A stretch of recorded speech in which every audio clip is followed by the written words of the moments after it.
You're watching SABC News. Let's cross now live to Nairobi, where opposition leader Raila Odinga is addressing his supporters in response to yesterday's Kenyatta presidential win. We're live to Nairobi now. Exercise. We reiterate that this election must not stand. If allowed to stand, it will make a complete mockery of elections and might well be the end of the ballot as a means of instituting a government in Kenya. It will completely destroy the public confidence in the vote.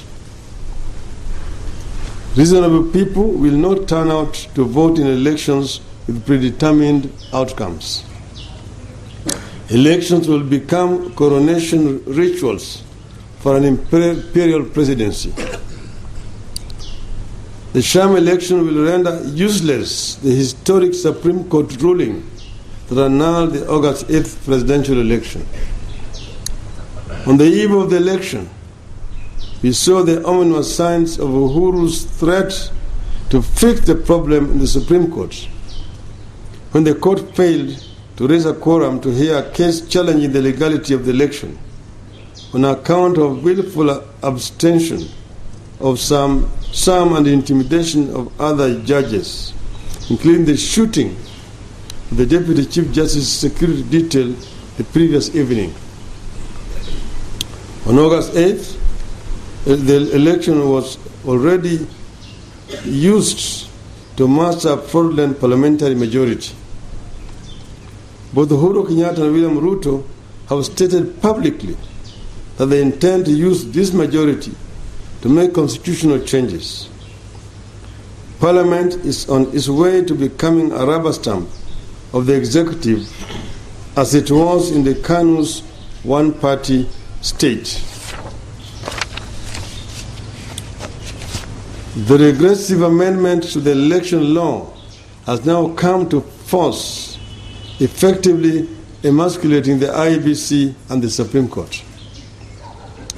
If sham elections is allowed to stand, what will stop the regime from conducting sham referenda to remove the constitutional provisions that they do not like?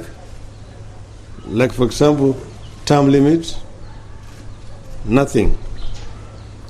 They will have achieved every despot's dream, which, in the famous words of Lord Hewart of Barry, is, and I quote, to subordinate Parliament, to evade the courts, and to render the will or the caprice of the executive unfettered and supreme, unquote. The sham election portends a president who is in office unconstitutionally. You have a constitution with ambiguous provisions on the standards that elections must fulfill. The same constitution states that power can only be exercised by democratically elected leaders. A president who is elected in an election that does not comply with the constitution cannot legitimately be constitutionally exercise authority on behalf of the people. If election is allowed to stand, the highest office in the land will be occupied by a person who has usurped power. We in NASA are resolute that this sham election cannot and will not be allowed to stand.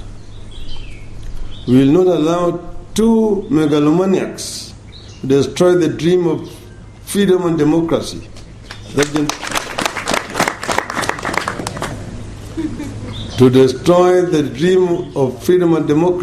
that generations have sacrificed and worked so hard for. We shall see to it that we conduct a free, fair, and credible presidential election as ordered by the Supreme Court.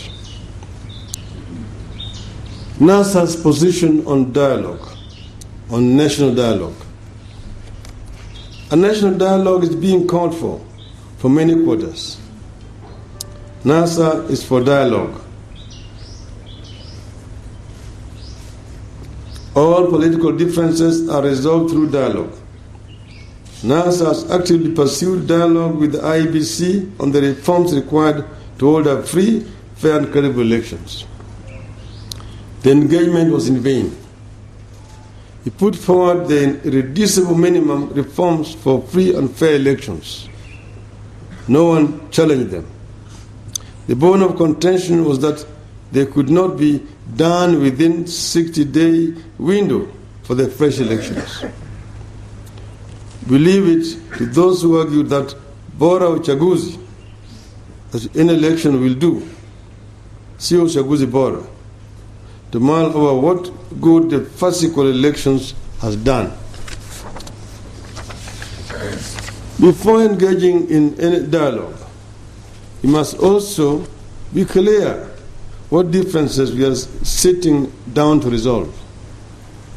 Suggestions have been made that what is needed is a compromise between Jubilee and NASA. There are even those who see the crisis as nothing more than a personal fight between Uhuru Kenyatta and Raila Odinga, or the Kenyattas and Odingas, that could be resolved by a private arrangement. This view is mistaken. The political crisis we are in is about free and fair elections, specifically and fundamentally about democracy, constitutionalism, and the rule of law. The Supreme Court ordered a repeat election held in compliance with the Constitution and the law. The order has not been complied with. It must be. It is in our best interest that we do so sooner rather than later. Our program of action, National Resistance Campaign. As we announced last week, NASA has two organs: the Coalition's Parliamentary Party, PP, and the National Resistance Movement.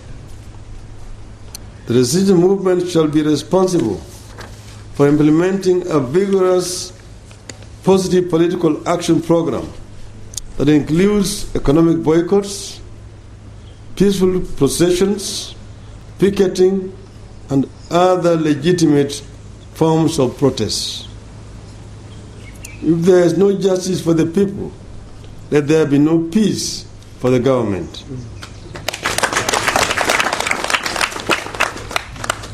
The People's Assembly. Governments are not above constitutions, and constitutions are not about the people. The people retain ownership of the sovereign power. This is the reason why all progressive constitutions, the people reserve the right to exercise their sovereignty directly.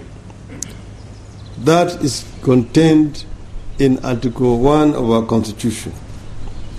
The fate of all governments that usurp and abuse power is to fall. We have obligated ourselves to respect, obey, and defend our Constitution. We are now compelled by this obligation to chart our way back to democracy, constitutionalism, and the rule of law. We announce today the establishment of a People's Assembly.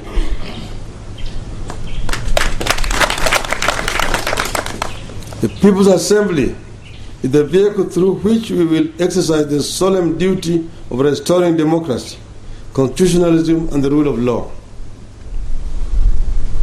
The People's Assembly will be a broad-based forum consisting of elected leaders and the leadership of other sectors of society, in particular workers, civil society, religious leaders, women, youth, and economic interest groups.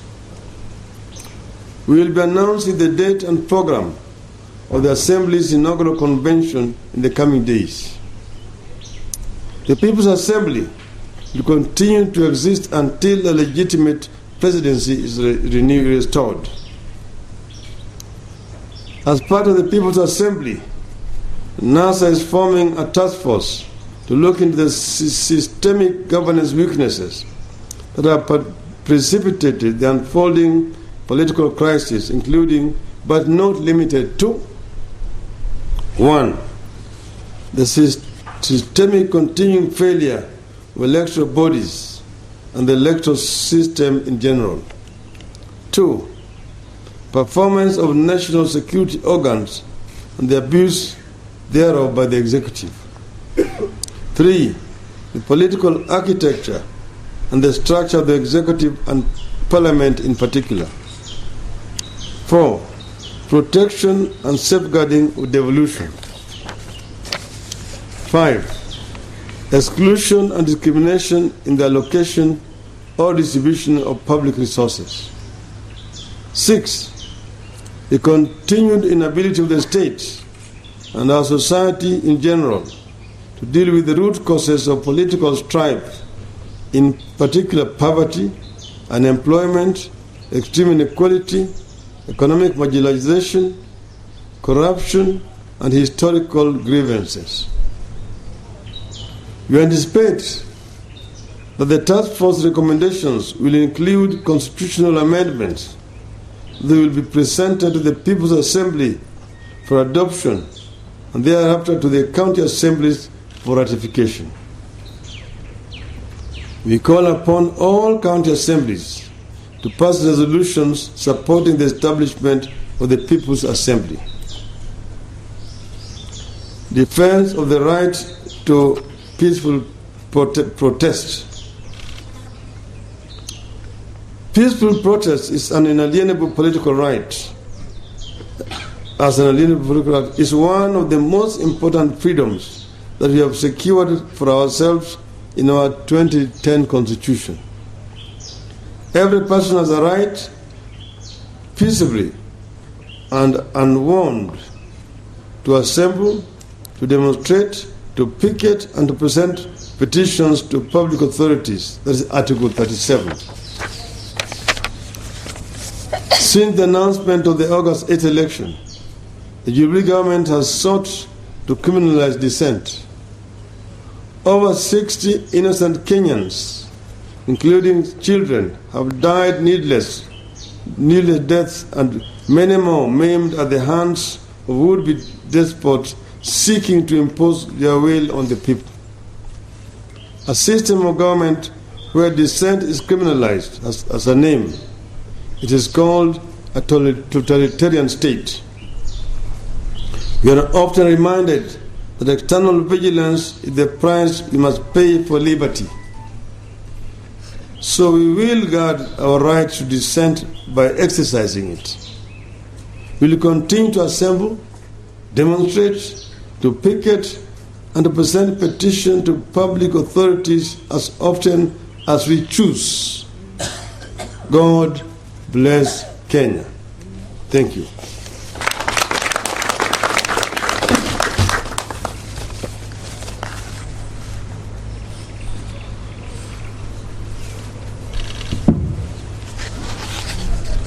No questions. Do you have any questions?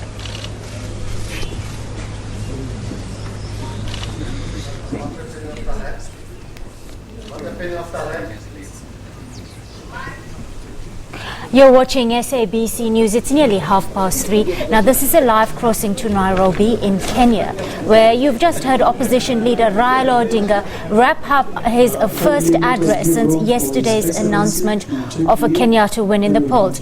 Now, Odinga slums the electoral result yesterday as a sham, saying the president won an election that does not comply with the constitution. NASA is resolute that this poll result will not be allowed to stand. On national dialogue, Odinga says NASA remains willing to talk, but there must be clarity on the agenda. He has called on his supporters to protest peacefully, well within the bounds of the law.